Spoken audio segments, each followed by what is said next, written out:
Shalom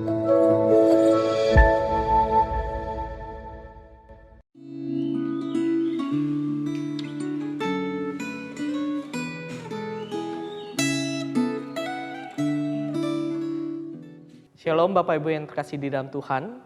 Mari kita bersama-sama bersatu di dalam doa sebelum kita bersama-sama merenungkan firman Tuhan. Bapa di dalam kerajaan surga, kami bersama-sama memohon kepada Engkau.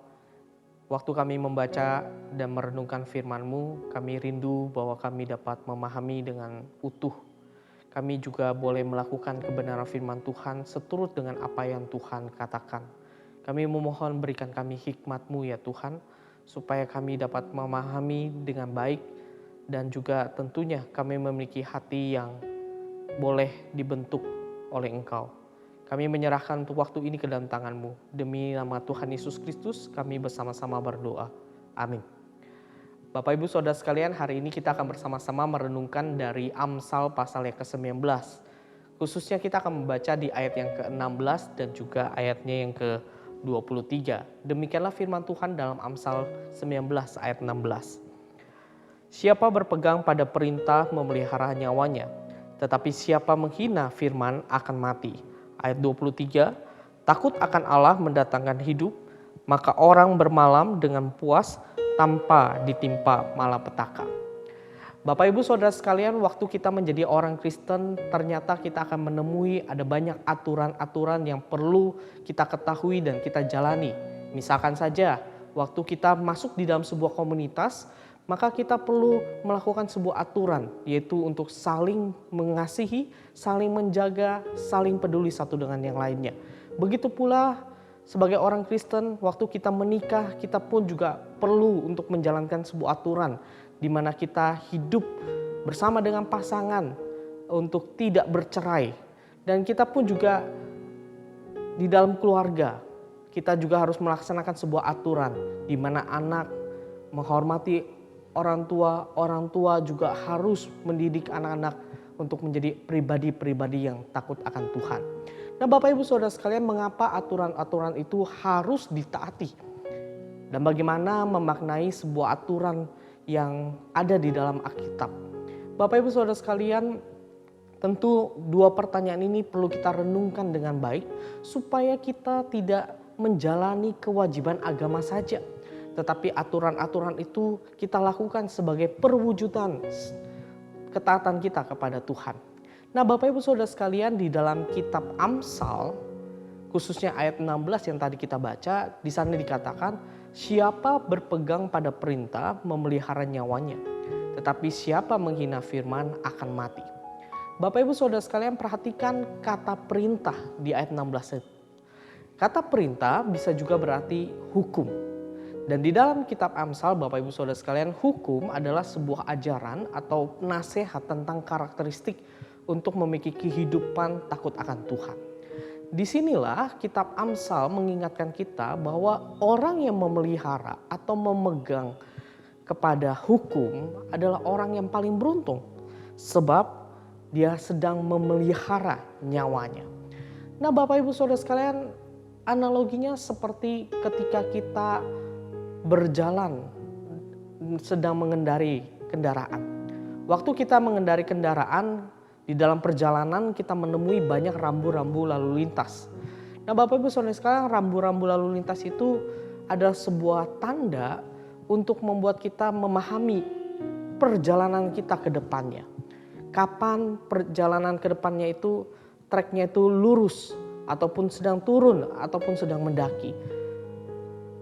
Rambu-rambu itu menolong kita supaya di dalam perjalanan yang kita lakukan itu kita tetap dalam keadaan selamat. Nah Bapak Ibu Saudara sekalian, begitulah aturan-aturan yang ada di dalam Alkitab firman Tuhan. Hukum atau peraturan itu muncul atau diberikan oleh Allah supaya kita tetap mempunyai nyawa atau hidup. Nah Bapak Ibu Saudara sekalian, ternyata Tuhan Yesus juga pernah mendorong para muridnya untuk menaati perintah Tuhan. Nah kira-kira apa tujuan Tuhan Yesus melakukan demikian? Bapak Ibu Saudara sekalian, di dalam Yohanes pasal 15 ayat 9-10, Yesus pernah berkata seperti ini. Seperti Bapa telah mengasihi aku, demikianlah juga aku telah mengasihi kamu. Tinggallah di dalam kasih-Ku itu. Jikalau kamu menuruti perintah-Ku, kamu akan tinggal di dalam kasih-Ku. Seperti aku menuruti perintah Bapa-Ku dan tinggal di dalam kasih-Nya. Nah, Bapak Ibu Saudara sekalian, di dalam ayat ini sangat jelas bahwa Tuhan Yesus meminta murid-muridnya untuk taat agar mereka mengalami keuntungan lebih dahulu, yaitu tinggal di dalam kasih Tuhan. Nah, Bapak Ibu Saudara sekalian, menaati seluruh perkataan atau firman Tuhan adalah cara Tuhan untuk membuat anak-anak Tuhan bisa tinggal di dalam kasih Tuhan. Dan ketika mereka tinggal di dalam kasih Tuhan, mereka dapat merasakan sukacita penuh dari Tuhan. Nah, Bapak Ibu Saudara sekalian, sama seperti orang tua yang membuat banyak peraturan sebagai pagar bagi anak-anaknya. Aturan itu seperti pagar supaya anak-anak itu memiliki kehidupan yang baik dan berbahagia. Demikian pula sebenarnya perintah Tuhan di dalam kehidupan kita. Perintah Tuhan itu adalah sebuah pagar supaya hidup kita itu tetap di dalam kasih Tuhan. Maka Bapak Ibu Saudara sekalian, ada dua pertanyaan penting yang menjadi reflektif kita. Apa perintah Tuhan yang selama ini sulit untuk Anda taati? Pertanyaan yang kedua, apakah Anda sudah memaknai perintah tersebut sebagai pagar dari Tuhan? Kiranya Tuhan menolong kita untuk boleh melakukan aturan atau perintah Tuhan itu. Mari kita menjalani segala perintah Tuhan itu dengan sukacita, dan kita boleh meminta pertolongan Tuhan. Amin. Mari kita berdoa.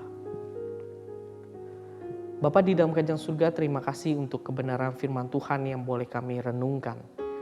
Kami bersyukur ya Tuhan bahwa aturan atau hukum yang Tuhan berikan di dalam kehidupan kami merupakan pagar bagi kami untuk tinggal di dalam kasih Tuhan. Kami memohon kepada Engkau ya Tuhan, kiranya Allah boleh memberikan kami kekuatan dan juga kemampuan untuk boleh melaksanakan perintah-Mu. Kami juga memohon kepada Engkau jikalau ada hal-hal di mana kami sulit untuk melakukan perintah-Mu, Tuhan tolong Engkau yang boleh menyingkapkan kepada kami apa yang menjadi kendala kami, dan Tuhan yang boleh menolong kami supaya kami akhirnya dapat melakukan perintah-Mu dengan penuh sukacita. Kami bersyukur untuk perenungan firman Tuhan yang boleh kami sama-sama dengarkan ini. Terpuji nama-Mu, demi nama Tuhan Yesus Kristus kami bersama-sama berdoa. Amin. Tuhan Yesus memberkati.